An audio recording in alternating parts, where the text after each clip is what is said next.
Hello guys, a very good morning to all of you. स्वागत है आप सभी का ऑनलाइन स्टडी एकेडमी में। आज डेट है 25 अक्टूबर 2020 और आज के डेट के जितने भी इंपॉर्टेंट करंट अफेयर्स हैं वो डिस्कस करेंगे हम इस वीडियो में। साथ ही देखेंगे कुछ इंपॉर्टेंट वन लाइनर्स और उसके बाद है क्विज। तो मेक श्योर वीडियो को लास्ट तक जरूर देखिएगा। तो आइए शुरू करते हैं।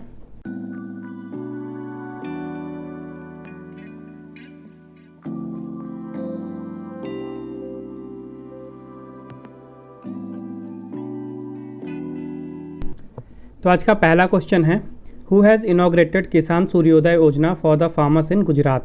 गुजरात के किसानों के लिए किसान सूर्योदय योजना का उद्घाटन किसने किया है? तो अभी हाल ही में प्रधानमंत्री नरेंद्र मोदी जी ने गुजरात के किसानों के लिए वहाँ पे किसान सूर्योदय योजना का उद्घाटन किया है।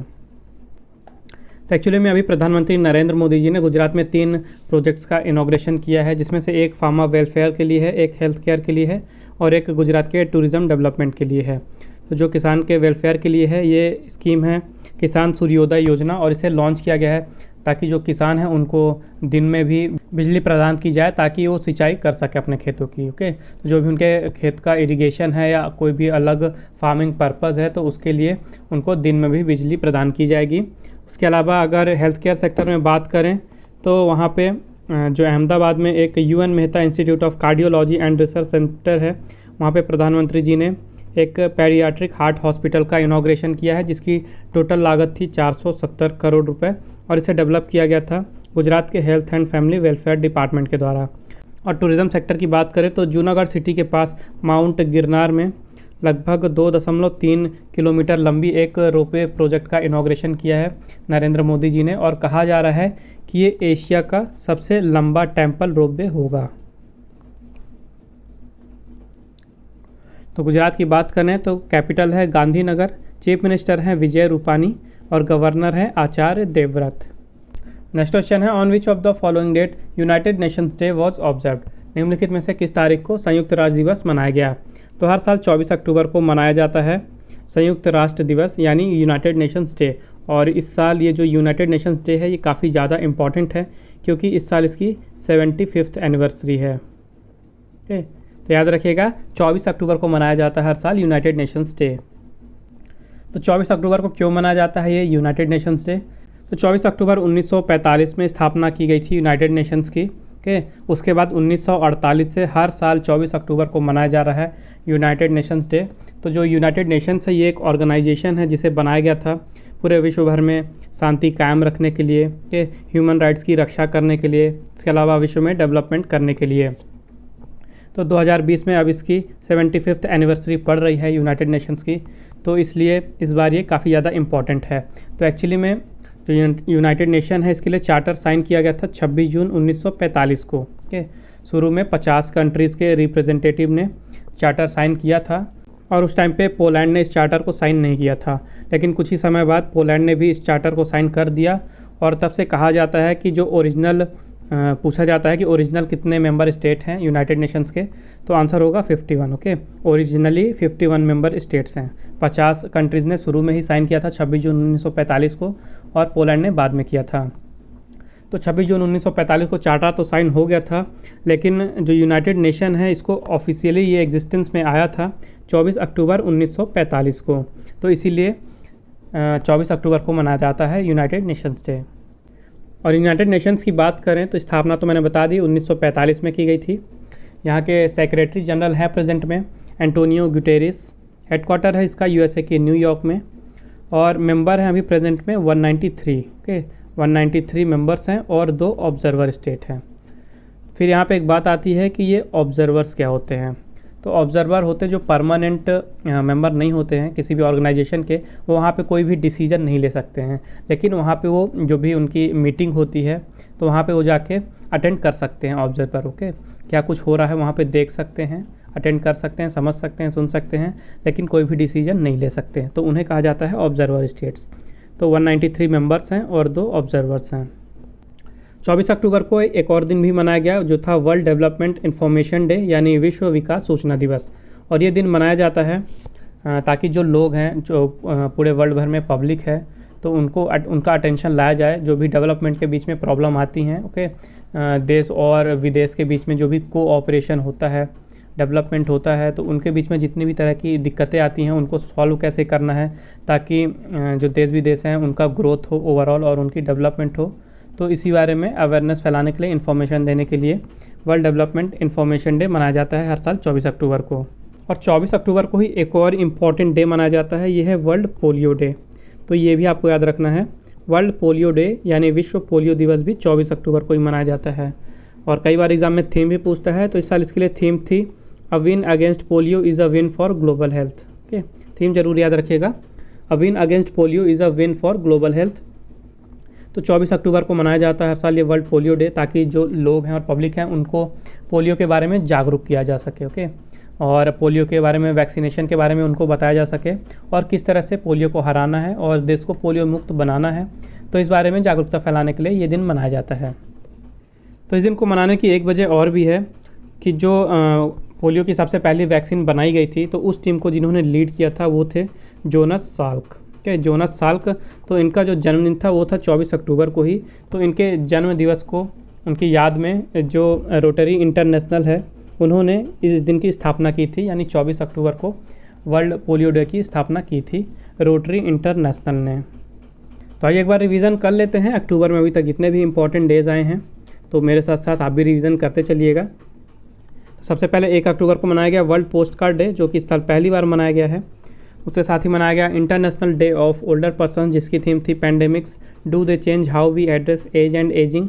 2 अक्टूबर को मनाया गया world day for farm animals. उसके साथ ही international day of non violence, जिसे भारत में गांधी जयंती के रूप में मनाया जाता है। इसके लिए थीम थी शेपिंग पीस टुगेदर। 2 अक्टूबर से 8 अक्टूबर तक मनाया गया नेशनल वाइल्ड लाइफ वीक, जिसकी थीम थी roar and revive exploring human animal relationships. 4 अक्टूबर को मनाया गया वर्ल्ड एनिमल डे। उसका 4 अक्टूबर से 10 अक्टूबर तक मनाया गया वर्ल्ड स्पेस वीक, जिसके लिए थीम थी सैटेलाइट्स इम्प्रूव लाइफ। 5 अक्टूबर को मनाया गया वर्ल्ड टीचर्स डे, जिसकी थीम थी टीचर्स लीडिंग इन क्राइसिस री इमेजिनिंग द फ्यूचर। उसके साथ ही मनाया गया वर्ल्ड हैबिटेट डे, और ये मनाया जाता है अक्टूबर के पहले सोमवार को। इसके लिए थीम थी housing for all a better urban future. इसके साथ ही 5 तारीख को ही मनाया गया गंगा रिवर डॉल्फिन डे। 7 अक्टूबर को मनाया गया वर्ल्ड कॉटन डे। 8 अक्टूबर को मनाया गया इंडिया एयरफोर्स डे, और इसके साथ ही वर्ल्ड साइट डे, और ये अक्टूबर के दूसरे गुरुवार को मनाया जाता है। इसके लिए थीम थी होप इन साइट। 9 तारीख को मनाया गया वर्ल्ड पोस्ट डे, उसके साथ ही वर्ल्ड एग डे। 9 अक्टूबर से 15 अक्टूबर तक मनाया गया नेशनल पोस्टल वीक। 10 अक्टूबर तक को मनाया गया वर्ल्ड मेंटल हेल्थ डे, जिसकी थीम थी मेंटल हेल्थ फॉर ऑल। उसके साथ ही वर्ल्ड माइग्रेटरी बर्ड डे, जिसकी थीम थी बर्ड्स कनेक्ट अवर वर्ल्ड। उसके बाद 11 अक्टूबर को मनाया गया international day of girl child, जिसके लिए थीम थी my voice our equal future. 12 अक्टूबर को मनाया गया वर्ल्ड आर्थराइटिस डे।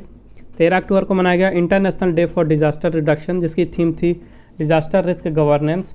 14 अक्टूबर को मनाया गया वर्ल्ड स्टैंडर्ड्स डे, जिसकी थीम थी protecting the planet with standards. उसके बाद 15 अक्टूबर को मनाया गया वर्ल्ड स्टूडेंट्स डे, जिसकी थीम थी learning for people prosperity and peace. उसके साथ ही मनाया गया international day of rural women, जिसकी थीम थी building rural women's resilience in the वेग ऑफ कोविड-19। उसके साथ ही मनाया गया ग्लोबल हैंड वॉशिंग डे, जिसकी थीम थी हैंड हाइजीन फॉर ऑल। 16 अक्टूबर को मनाया गया वर्ल्ड फूड डे, जिसकी थीम थी ग्रो नरिश सस्टेन टुगेदर। 17 अक्टूबर को मनाया गया international day for the eradication of poverty, जिसकी थीम थी acting together to achieve social and environmental justice for all. उसके बाद 20 अक्टूबर को मनाया गया वर्ल्ड स्टैटिस्टिक्स डे, जिसकी थीम थी connecting the world with data we can trust. उसके साथ ही मनाया गया वर्ल्ड ओस्टियोपोरोसिस डे, जिसकी थीम थी दैट्स ओस्टियोपोरोसिस। और 20 को ही मनाया गया इंटरनेशनल शेफ्स डे, जिसकी थीम थी healthy food for the future. उसके बाद 22 अक्टूबर को मनाया गया इंटरनेशनल स्टटरिंग अवेयरनेस डे, जिसकी थीम थी journey of words resilience and bouncing back. 23 अक्टूबर को मनाया गया वर्ल्ड स्नो लेपर्ड डे। 24 अक्टूबर को मनाया गया यूनाइटेड नेशंस डे, उसके साथ ही वर्ल्ड पोलियो डे, और उसके साथ ही वर्ल्ड डेवलपमेंट इंफॉर्मेशन डे। और जो वर्ल्ड पोलियो डे था इसकी थीम थी a win against polio is a win for global health. Okay, ये थीम वर्ल्ड पोलियो डे की है। तो आई होप आपको वीडियो पसंद आ रही होगी। अगर आपको वीडियो यूज़फुल लग रही है तो प्लीज़ वीडियो को लाइक कीजिएगा, ज़्यादा से ज़्यादा शेयर कीजिए अपने दोस्तों के साथ, चैनल को सब्सक्राइब ज़रूर करें और बेल आइकन भी ज़रूर दबाइएगा ताकि इंपॉर्टेंट नोटिफिकेशन आपको मिलती रहें। उसके साथ ही अगर आपको आज के वीडियो का PDF या MP3 फाइल चाहिए रिवीजन के लिए तो उसकी भी लिंक मैंने डिस्क्रिप्शन बॉक्स में दे दी है, आप वहाँ पे विजिट करके फ़ाइल डाउनलोड कर सकते हैं। तो ये मूव करते हैं अब आगे के क्वेश्चंस की ओर। नेक्स्ट क्वेश्चन है, who has launched life in miniature project to showcase miniature paintings. लघु चित्रों को प्रदर्शित करने के लिए लाइफ इन मिनिएचर प्रोजेक्ट की शुरुआत किसने की है? तो अभी हाल ही में union minister of state for culture and tourism independent charge जो कि हैं श्री प्रहलाद सिंह पटेल जी, इन्होंने लॉन्च किया है virtually life in miniature project. Okay, तो ये लाइफ इन मिनिएचर प्रोजेक्ट क्या है? तो इसमें कई सारी लगभग 100 या उससे भी ज़्यादा मिनिएचर पेंटिंग्स हैं जो कि नई दिल्ली के नेशनल म्यूज़ियम से हैं, उन्हें शोकेस किया जाएगा Google arts and culture app पे। ओके, तो आपने देखा होगा इस समय वर्चुअल रियलिटी चल रही है, ऑगमेंटेड रियलिटी चल रही है, तो उसी का यूज़ करके ग्लासेस के थ्रू वर्चुअली जो पूरे विश्व भर में लोग हैं वो इन पेंटिंग्स का, मिनिएचर पेंटिंग्स का लुत्फ़ उठा सकते हैं ऑनलाइन ही। तो इसमें कई तरह की पेंटिंग्स दिखाई जाएंगी जो कि अलग अलग तरह की स्टोरीज़ बताएंगी, कहानियाँ बताएंगी, जैसे कि नेचर से रिलेटेड, नेचर के अलावा लव, क्रिएशन, ओके, फेथ और पावर। ओके, तो इनसे रिलेटेड अलग अलग टाइप की मिनिएचर पेंटिंग्स जो कि नई दिल्ली के नेशनल म्यूज़ियम में है उनका शोकेस किया जाएगा वर्चुअली। तो इसीलिए ये life in miniature project launch किया गया है प्रहलाद सिंह पटेल जी के द्वारा। नेक्स्ट क्वेश्चन है, which district has bag top position for implementation of प्रधानमंत्री ग्राम सड़क योजना।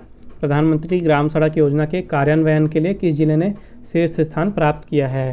तो अभी हाल ही में हिमाचल प्रदेश का एक डिस्ट्रिक्ट है जिसका नाम है मंडी। ओके, मंडी डिस्ट्रिक्ट ने, हिमाचल प्रदेश के मंडी डिस्ट्रिक्ट ने टॉप पोजीशन हासिल किया है जो प्रधानमंत्री ग्राम सड़क योजना शुरू की गई थी उसके इम्प्लीमेंटेशन के लिए। तो इस रैंकिंग में टोटल 30 जिलों की लिस्ट बनाई गई थी। ओके, 30 जिलों को इस रैंकिंग में शामिल किया गया था और इसी लिस्ट में पहले नंबर पर रहा है हिमाचल प्रदेश का मंडी डिस्ट्रिक्ट। और अगर स्टेट वाइज बात करें तो उसमें भी हिमाचल प्रदेश दूसरे नंबर पे है। तो हिमाचल प्रदेश ने इस साल लगभग 1104 किलोमीटर की रोड बनाई है जिसके कारण इसकी रैंकिंग सुधरी है इस साल। और बात करें प्रधानमंत्री ग्राम सड़क योजना की, तो ये योजना शुरू की गई थी 2000 के सन 2000 में। जो पूर्व प्रधानमंत्री थे भारत के, लेट श्री अटल बिहारी वाजपेयी जी, उन्होंने लॉन्च किया था। तो जो भी दूर दराज के गांव थे, अनकनेक्टेड थे शहरों से, तो उनको कनेक्टिविटी प्रदान करने के लिए हर गांव को शहर से सड़क के थ्रू जोड़ना था।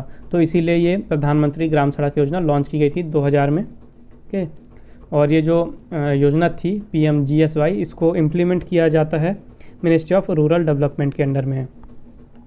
बात करें हिमाचल प्रदेश की, तो यहाँ के चीफ मिनिस्टर हैं जयराम ठाकुर, गवर्नर हैं बंडारू दत्तात्रेय, कैपिटल है, समर की कैपिटल हो गई शिमला और विंटर की कैपिटल हो गई धर्मशाला। कंफ्यूज नहीं होइएगा, देखिए S for summer, S for Shimla, और जो बची धर्मशाला ये हो गई विंटर कैपिटल। नेक्स्ट क्वेश्चन है, who has addressed first ever ministerial meeting of G20 anti corruption working group. G20 anti corruption working group की पहली मंत्री स्तरीय बैठक को किसने संबोधित किया है?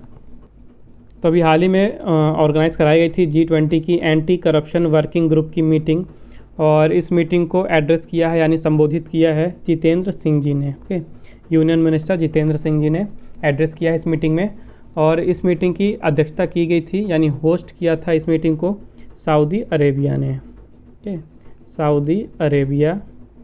तो इस साल सऊदी अरेबिया के पास प्रेसिडेंसी है G20 की, तो जितने भी इवेंट्स हैं सऊदी अरेबिया ही होस्ट कर रहा है।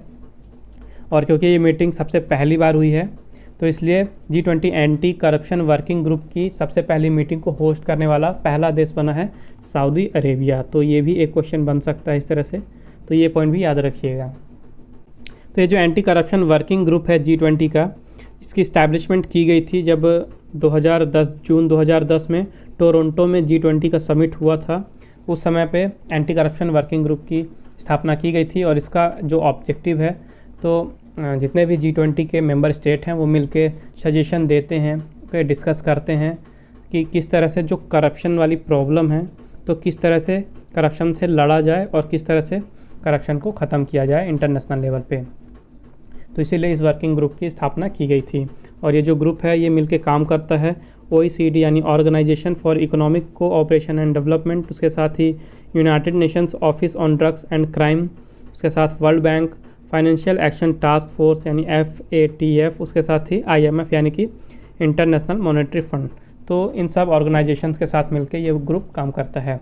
और बात करें G20 की, तो G20 यानी ग्रुप ऑफ 20, इसकी स्थापना हुई थी 1999 में इसमें टोटल 19 कंट्रीज़ हैं और 19 कंट्रीज़ के साथ ही यूरोपियन यूनियन है, तो दोनों मिलके हो गए 20, इसीलिए इसे कहा जाता है ग्रुप ऑफ 20। तो देखते हैं कौन कौन सी कंट्रीज़ हैं इसमें। तो Argentina, Australia, Brazil, Canada, China, France, Germany, India, Indonesia, Italy, Japan, Republic of Korea, Mexico, Russia, Saudi Arabia, South Africa, Turkey, United Kingdom, United States, और ये 19 कंट्रीज़ हुई और इसके साथ ही यूरोपियन यूनियन, तो टोटल हो गए 20। और जो G20 की प्रेसिडेंसी है ये हर साल इन्हीं मेंबर स्टेट्स के बीच में जाती है, ओके, रोटेट होती रहती है, हर साल चेंज होता है। तो 2020 में इसकी प्रेसिडेंसी है सऊदी अरेबिया के पास। नेक्स्ट क्वेश्चन है, who has been elected as chairperson of the governing body of International Labour Organization. अंतर्राष्ट्रीय श्रम संगठन के शासी निकाय के अध्यक्ष के रूप में किसे चुना गया है। तो सबसे पहले ये जान लीजिए कि इंटरनेशनल लेबर ऑर्गेनाइजेशन की गवर्निंग बॉडी की चेयरमैनशिप मिली है भारत को इस साल, और ये मिली है 35 सालों के बाद। ओके, 35 सालों के बाद मिली है भारत को इंटरनेशनल लेबर ऑर्गेनाइजेशन की गवर्निंग बॉडी की चेयरमैनशिप, और ये चेयरपर्सन बने हैं अपूर्व चंद्रा। ओके, भारत के अपूर्व चंद्रा बने हैं chairperson of the governing body of International Labour Organization, यानी कि अंतर्राष्ट्रीय श्रम संगठन के। और इनका कार्यकाल होगा अक्टूबर 2020 से लेके अगले साल यानी जून 2021 तक, तो ये भी याद रखिएगा। और बात करें ILO की, तो ये है इंटरनेशनल लेबर ऑर्गेनाइजेशन, और इसका हेडक्वार्टर है जिनेवा, स्विट्ज़रलैंड में। ओके, जिनेवा, स्विट्ज़रलैंड में। इसमें प्रेजेंट में 187 मेंबर्स हैं। नेक्स्ट क्वेश्चन है, who has launched integrated model agricultural village scheme for boosting productivity. उत्पादकता बढ़ाने के लिए एकीकृत मॉडल कृषि ग्राम योजना किसने शुरू की है। तो अभी हाल ही में उत्तराखंड के चीफ मिनिस्टर त्रिवेंद्र सिंह रावत जी ने वहाँ पे लॉन्च किया है एकीकृत मॉडल कृषि ग्राम योजना, यानी कि integrated model agricultural village scheme. तो ये integrated model agricultural village scheme launch की गई है ताकि उत्तराखंड में प्रोडक्टिविटी बढ़ाई जाए। और ये प्रोडक्टिविटी बढ़ाई कैसे जाएगी, तो जो किसान हैं, ओके, किसान को फ़ंड प्रोवाइड कराया जाएगा ताकि वो जो मशीन्स हैं और टेक्नोलॉजी हैं उनका ज़्यादा से ज़्यादा यूज़ करे फार्मिंग में। तो जब जो फार्मिंग है वो पूरी तरह से मैकेनाइज्ड हो जाएगी तो काम काफ़ी जल्दी होगा और प्रोडक्टिविटी भी काफ़ी ज़्यादा बढ़ जाएगी। तो इसके लिए जो उत्तराखंड की सरकार है उन्होंने नाबार्ड से बात किया है, नाबार्ड यानी कि national bank for agriculture and rural development. तो जो उत्तराखंड के एग्रीकल्चर मिनिस्टर हैं सुबोध उनियाल, उन्होंने GR चिंटाला जो कि चेयरमैन है नाबार्ड के, उनसे बात की है कि वो हेल्प करें फार्मर्स की और उनको मैकेनाइज्ड फार्मिंग के लिए फ़ंड प्रोवाइड कराएं। ओके, तो इस स्कीम के तहत फार्मर्स को पहले 2 लाख के लिए कहा गया था, लेकिन 2 लाख से अब लिमिट बढ़ा के 3 लाख कर दिया गया है। तो फार्मर्स को 3 लाख तक का फ़ंड दिया जाएगा। ओके, इंटरेस्ट फ्री लोन होगा ये, इस पर कोई इंटरेस्ट नहीं लगेगा। तो जो फार्मर्स है वो इस लोन का, इस फंड का यूज़ करके जो भी मशीन्स हैं और जो भी टेक्नोलॉजीज़ हैं उनको ऑक्यूपाई कर सकते हैं, ओके, अपने फार्मिंग में, ताकि उनकी प्रोडक्टिविटी बढ़े।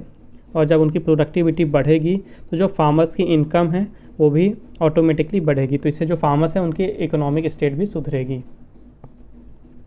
बात करें उत्तराखंड की, तो यहाँ के चीफ मिनिस्टर हैं त्रिवेंद्र सिंह रावत, गवर्नर हैं बेबी रानी मौर्य, और कैपिटल की बात करें तो विंटर कैपिटल है देहरादून। और ये कि इम्पॉर्टेंट पॉइंट है, कुछ ही दिनों पहले उत्तराखंड में समर कैपिटल बनाई गई है और समर कैपिटल का नाम है गैरसेन, तो ये ज़रूर याद रखिएगा। नेक्स्ट क्वेश्चन है, who has been appointed as chief financial officer of Tata communications. Tata communications के मुख्य वित्तीय अधिकारी के रूप में किसे नियुक्त किया गया है।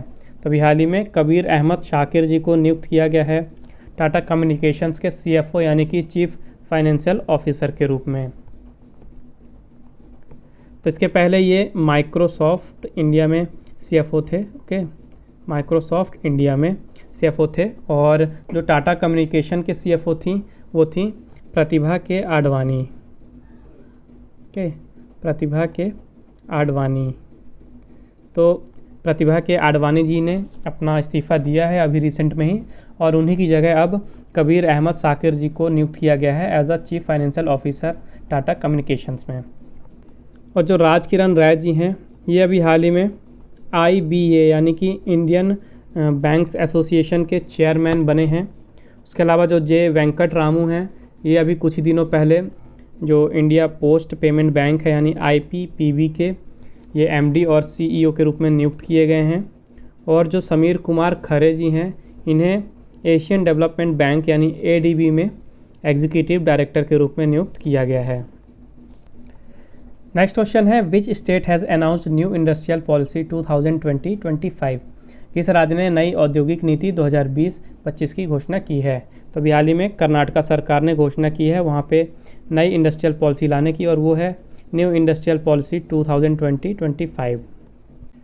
तो जो नई इंडस्ट्रियल पॉलिसी है 2020-25 तो इसे लाया गया है कर्नाटका सरकार के द्वारा, ताकि वहाँ पे जो भी डोमेस्टिक इन्वेस्टर हैं उनको बढ़ावा दिया जाए, ज़्यादा से ज़्यादा इन्वेस्टमेंट लाया जाए स्टेट में। और ज़्यादा से ज़्यादा इन्वेस्टमेंट आएगा तो जो एम्प्लॉयमेंट अपॉर्चुनिटीज़ हैं के रोज़गार भी बढ़ेंगे कर्नाटका में। तो इसीलिए ये नई इंडस्ट्रियल पॉलिसी लाई जा रही है और इसका अनाउंसमेंट किया गया है, इसको लॉन्च किया गया है। जो public affair forum of India का नेशनल फोरम 2020 है तो उसका अभी हाल ही में 7th मीटिंग हुई थी वर्चुअली, और इसी मीटिंग के दौरान इस पॉलिसी को लॉन्च किया गया है। और कर्नाटका की बात करें तो यहाँ के चीफ मिनिस्टर हैं BS येदियुरप्पा, गवर्नर हैं वाजूभाई वाला और कैपिटल है बेंगलुरु। नेक्स्ट क्वेश्चन है which naval command of Indian navy has deployed its first batch of women pilots on Dornier aircraft.